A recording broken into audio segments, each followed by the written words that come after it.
السلام علیکم ورحمۃ اللہ وبرکاتہ۔ وعلیکم وعلیکم السلام السلام رحمۃ اللہ وبرکاتہ۔ وعلیکم السلام ورحمۃ اللہ وبرکاتہ۔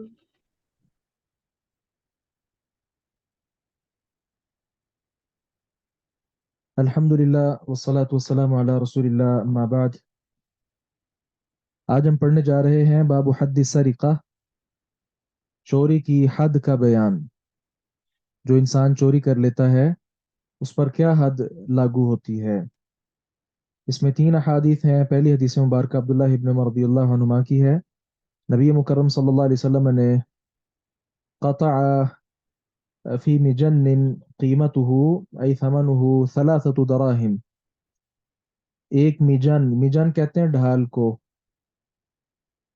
ڈھال آپ جانتے ہیں دشمن کے حملے سے بچاؤ کے لیے جو استعمال کی جاتی ہے اس کو ڈھال بولتے ہیں، جس کی قیمتہ کا لفظ یا ثمنہ کا لفظ دونوں کا ایک ہی مطلب ہے۔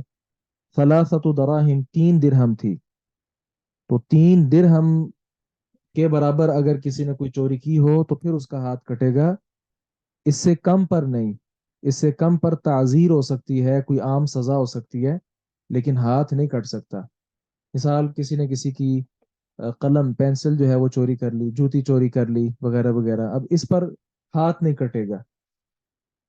اسی طرح دوسری روایت عائشہ رضی اللہ عنہا سے ہے، انہا سمعت رسول اللہ صلی اللہ علیہ وسلم یقول، انہوں نے رسول اللہ صلی اللہ علیہ وسلم کو فرماتے ہوئے سنا، تقطع الید فی ربع دینار فصاعدا، ہاتھ کاٹا جائے گا فی ربع دینار، دینار کے چوتھائی حصے میں، فصاعدا تو اس سے زیادہ بھی۔ کیا مطلب کہ کم از کم ربع دینار اور زیادہ جتنا بھی ہو، فصاعدا ربع دینار سے اوپر، یعنی اس سے کم نہیں بلکہ اس سے اوپر۔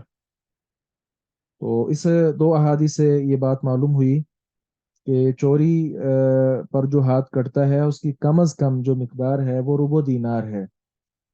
اچھا، ربع دینار، تو یہ ہم جانتے ہیں کہ جو 3 درہم ہے یہ دینار کا چوتھائی حصہ ہی بنتا ہے۔ اس کی تفصیل کچھ اس طرح ہے، ایک دینار ابھی ہم نے جو پڑھا ہے، ایک دینار یہ ہوتا ہے 12 درہم کا، اور شاید کسی کو بات معلوم نہ ہو، دینار ہوتا ہے سونے کا اور درہم ہوتے ہیں چاندی کے۔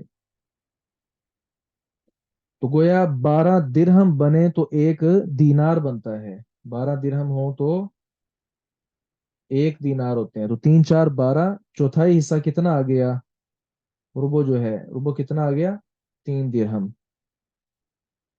تو اس پر پہلے میں بتا چکا ہوں آپ کو کئی بار، درہم دینار وغیرہ میں سے جب بھی چیز دیکھنی ہو اسلامی اوزان کتاب میں دیکھا کریں، اور اس کا موجودہ وزن، کیونکہ آج میں بات کروں گا، کل کوئی سبق سنے گا تو کل تبدیل جو ہے ہو جائے گا ریٹ، تو پھر اس لیے وزن اس کا معلوم ہے، اور زرگر سے معلوم کر لیا جائے کہ آج کا ریٹ کیا ہے، اس حساب سے ہی پیسے بنتے ہیں۔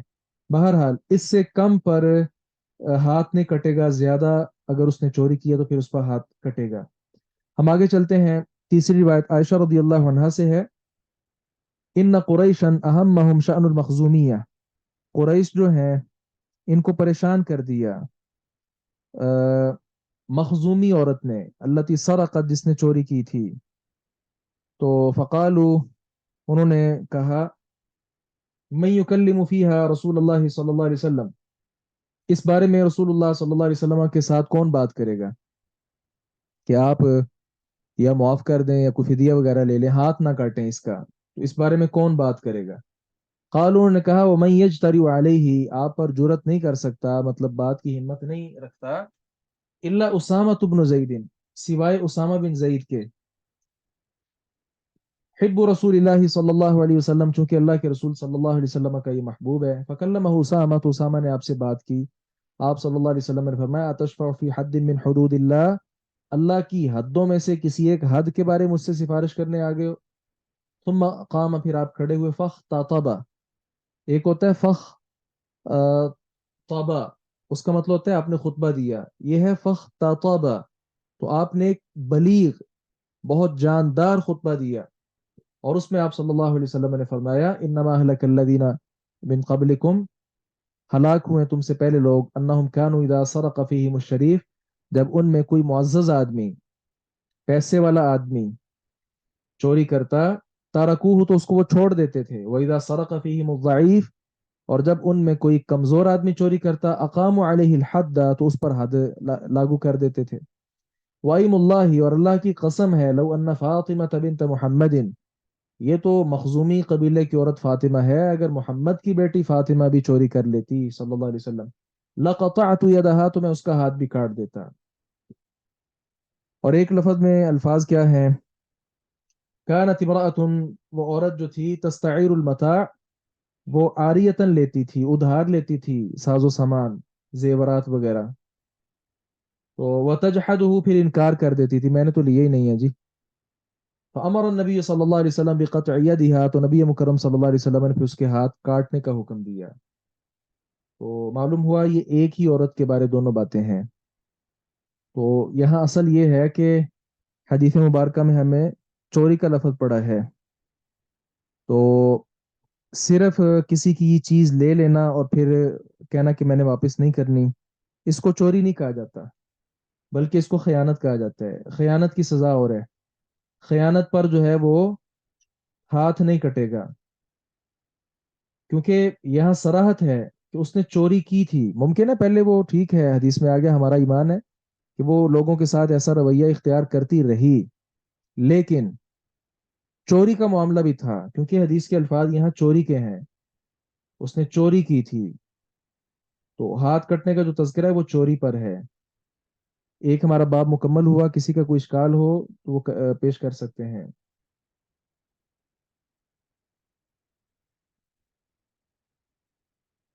جی کلیئر ہے، ہم آگے چلتے ہیں۔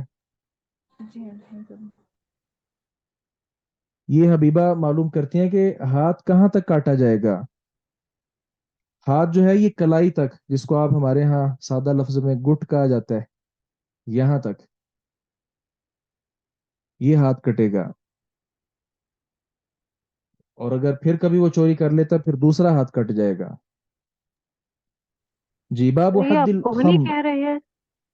میں سمجھا کوہنی نہیں۔ تک یا جو نہیں نہیں، کوہنی تک نہیں، ہاتھ کا جو اچھا ٹھیک ہے، کلیئر ہے سر۔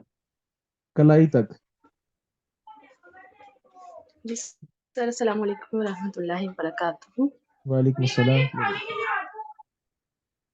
سر میں یہ پوچھنا چاہ رہی تھی، جس طرح بہن بھائی ہیں، اگر کسی کی جو ہے وہ پیسے تھوڑے لے لیے یا اٹھا لیے، اس کو پتہ نہیں ہے، تو یہ بھی تو چوری ہوتی، تو کیا اس پر بھی ہوگا؟ جی یہ بھی چوری ہے۔ اس پر کیا حد لاگو ہوگی؟ جو حد ہم نے جیسے پڑھی ہے بچہ ہے، وہی، بالغ نہیں۔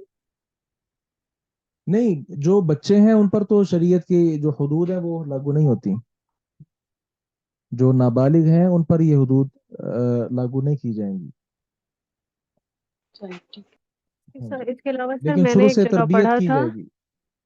ہوں، سر میں نے پڑھا تھا کہ جو خاندان ہے نا اس میں یہ حد لاگو نہیں ہوتی ہے، یہ کیونکہ وہ غلط بات خاندان ہے، کے یہ جی غلط ٹھیک بات ہے۔ ہے۔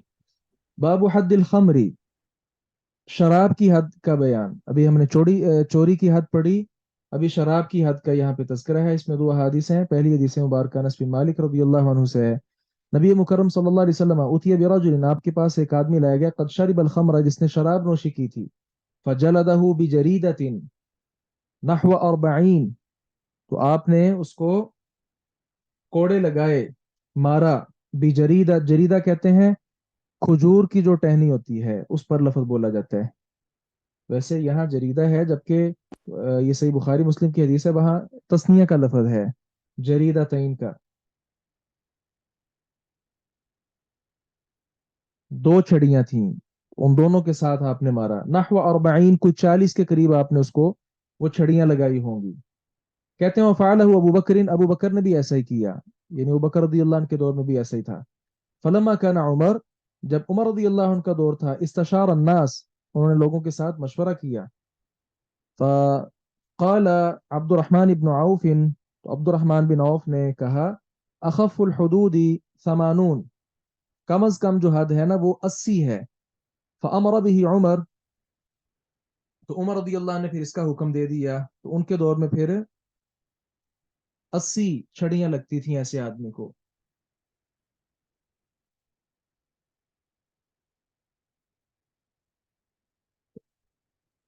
اچھا، یہاں اہل علم نے تفصیل کے ساتھ کلام کی ہے اور کافی لمبی چوڑی بحث کی ہے. واللہ عالم میں جس نتیجے پر پہنچا ہوں، جو معاملہ ہے نا شراب نوشی کا، اس کو بھی حد کہا جائے گا. کیونکہ ایک ہوتی ہے تعزیر، تعزیر کا آگے ہم بیان پڑھیں گے. تعزیر ہوتی ہے، یہ بھی آگے حدیث میں ہم پڑھیں گے، یہ 10 سے زیادہ چھڑیاں آپ نہیں لگا سکتے. اور یہ حدود سے کم جو جرائم ہوتے ہیں نا ان پر یہ لاگو ہوتی ہیں. خیانت کی ہے کسی نے، بہت ہی زیادہ جھوٹ بولنے ہیں اس نے، کسی پر لان تان کی ہے وغیرہ وغیرہ، تو اس صورت میں حاکم وقت تعزیر لگائے گا. اور تعزیر میں نے ذکر کیا، آگے حدیث میں ہم پڑھیں گے، 10 سے زیادہ چھڑیاں نہیں لگائی جا سکتی، جبکہ حد جو ہے وہ مقرر ہوتی ہے. اس کے متعلق ہمیں یہ سمجھنا ہے کہ سب سے پہلے جو شراب نوشی کی حد تھی وہ متعین نہیں تھی.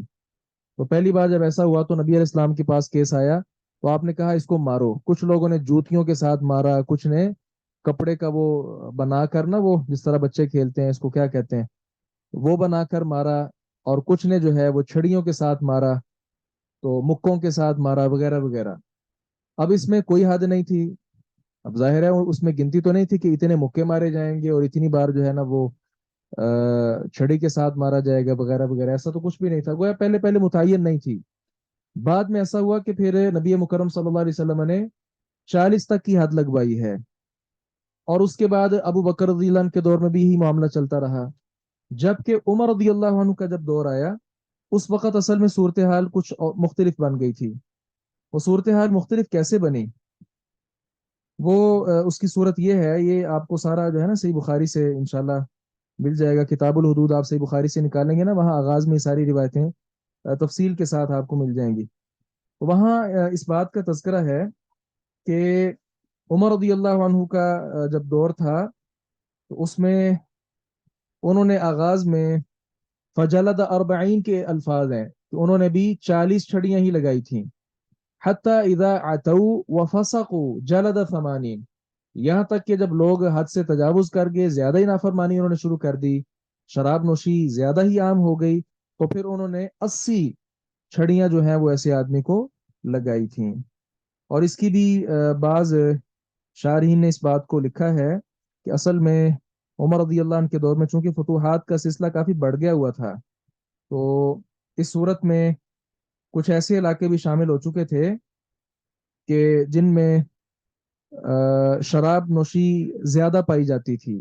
تو آہستہ آہستہ لوگوں میں چیز آنا شروع ہو گئی. تو سد ذریعہ کے طور پر عمر رضی اللہ عنہ نے پھر 80 چھڑیاں جو ہیں ایسے آدمی کو لگوائیں جو شراب نوشی کرتا تھا. اور یہ جو میں نے پہلے ذکر کیا تھا کہ یہاں جریدہ تعین تھا، تو اب دیکھیں 2 چھڑیاں اگر ہوں، 2 چھڑیاں بیک وقت پڑ رہی ہیں، اب ایک اگر ضرب لگی، چھڑیاں آپ کے پاس 2 ہیں، تو پڑھنے والے کو ایک پڑھی کہ 2 پڑھی؟ 2 پڑھی نا اس کو. اس حساب سے یہ 40 ہیں، 40 کو 2 کے ساتھ کریں تو یہ 80 جواب آئے گا. تو 80 چھڑیاں یہ ہو گئی. ممکن ہے یہاں سے بھی انہوں نے استدلال لیا ہو، واللہ عالم. بہرحال ہم یہ بات سمجھیں کہ نبی مکرم صلی اللہ علیہ وسلم سے یہ چیز ثابت ہے کہ آپ نے ایسے آدمی کو تقریباً 40 کے قریب چھڑیاں لگائی تھیں. اور یہ 40 کے قریب کھجور کی جو چھڑی ہے یہ ایسے آدمی کو لگائی جائے گی جو شراب نوشی کرے گا. ابھی یہ حالیہ دنوں میں جو کسی آدمی کا یہ واقعہ معروف ہوا ہے، اس نے شاید شراب نوشی کی تھی اور کسی نے انٹرویو لیا اور گالم گلوچ اس نے شدید کی وغیرہ وغیرہ. تو آپ یہ صورتحال دیکھ لیں ہم کس دہانے پہ کھڑے ہوئے ہیں. اگر یہی شرعی سزائیں دی جائیں تو آہستہ آہستہ نہیں بلکہ بڑی جلدی جلدی انشاءاللہ یہ جو جرائم ہیں یہ معاشرے سے ختم ہو سکتے ہیں. وگرنہ معاملہ جوں کا توں ہی رہے گا، آج ایک واقعہ کل 2 واقعات.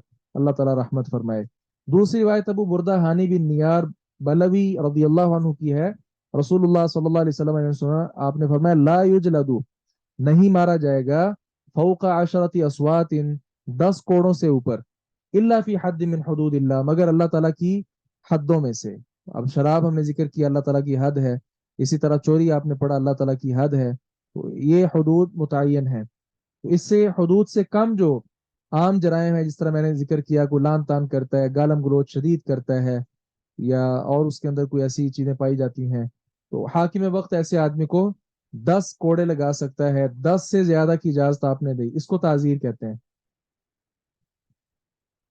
تعزیر بولتے ہیں اس کو. اور یہ 10 سے کم بھی ہو سکتی ہیں. اس پر بھی شاعری نے لکھا ہے کہ یہ اتنی زیادہ شدید نہیں ہونی چاہیے کہ وہ چمڑی ہی ادھیڑ دیں، اور اتنی زیادہ وہ خفت بھی نہیں ہونی چاہیے کہ کوئی ایسا موٹا کپڑا پہنا ہوا ہو تو سزا کا وہ اثر ہی نہ ہو، وغیرہ وغیرہ. جی ہم نے شراب والا جو باب تھا وہ بھی پڑھ لیا. کسی کا کوئی سوال ہے وہ کر سکتے ہیں. سر میرا کوشچن ہے، یہ جو تعزیر ہے اور پھر یہ جو حد مقرر ہے، اب یہ اسلامی ریاست کے مطابق یہ دونوں چیزیں امپلیمنٹ ہوتی ہیں نا، تو اب جی ہمارے بالکل ہاں ایسا تو ہی، بالکل ایسا ہی تو ہے. ہمارے ہاں حد نہیں لگائی جاتی، تعزیر کے اکارڈنگ چلتے ہیں ہم. ہم جو ہے نا وہ بس فی کل وادی یہیمون، اللہ تعالیٰ رحمت فرمائے اور ہمیں معاف فرمائے، جانوروں کی طرح ہم چلتے ہیں. ہم، تو سر یہ جو ہمارا قانون ہے، یہ تعزیرات پاکستان جسے کہتے ہیں، تو اس میں انہوں نے وہ پوری طریقے سے امپلیمنٹ نہیں ہے، اس کا مطلب ہے. بالکل ایسا ہی ہے. اچھا سر، میرا یہاں کوشچن ہے، کیا جتنے بھی مسلم ممالک ہیں، لائک جو سعودیہ ہے یا جتنے بھی دوسرے جو مسلم ممالک ہیں ادر دین پاکستان، وہاں پہ یہ والی چیز بالکل پراپر امپلیمنٹ ہوتی ہے؟ کہ وہاں بھی نہیں سنا جاتا کہ کبھی کسی کے ہاتھ کاٹے ہیں، مطلب ایسا کبھی میڈیا پہ نہیں دیکھا. میڈیا پر زیادہ تو نہیں دیکھا، لیکن وہاں جا کر اس طرح کی خبریں کافی سنی ہیں. اچھا ٹھیک ہو گیا، یعنی جی وہاں پہ امپلیمنٹ ہوتا ہے یہ. غالب گمان یہی ہے. جی سر. آگے ہم السلام چلتے ہیں علیکم. کتاب الایمان والنذور. وعلیکم السلام. مجھے شیخ یہ پوچھنا تھا کہ اب یہ ہمارے یہاں تو تعزیرات میں ویسے تو مجلس شورا وغیرہ سب بنائی ہوئی ہے اور انہوں نے تعزیرات کے مطابق اسلامک ہم اس میں دیں گے، لیکن ہوتا نہیں ہے. تو اب ہماری حکومت اس سے امپلیمنٹ نہیں کر رہی ہے، تو کہیں اس کا وبال جو ہے وہ عوام پر آتا ہے یا حکومت پر آتا ہے؟ کیونکہ یہ اللہ نے تو یہ حکومت 5 پر ہے. اصول قائم کی. جی حکومت پر ہے، یہ اللہ کے ہاں جواب دہ ہے. ہم آگے چلتے اچھا ہیں اب کتاب الایمان والنذور.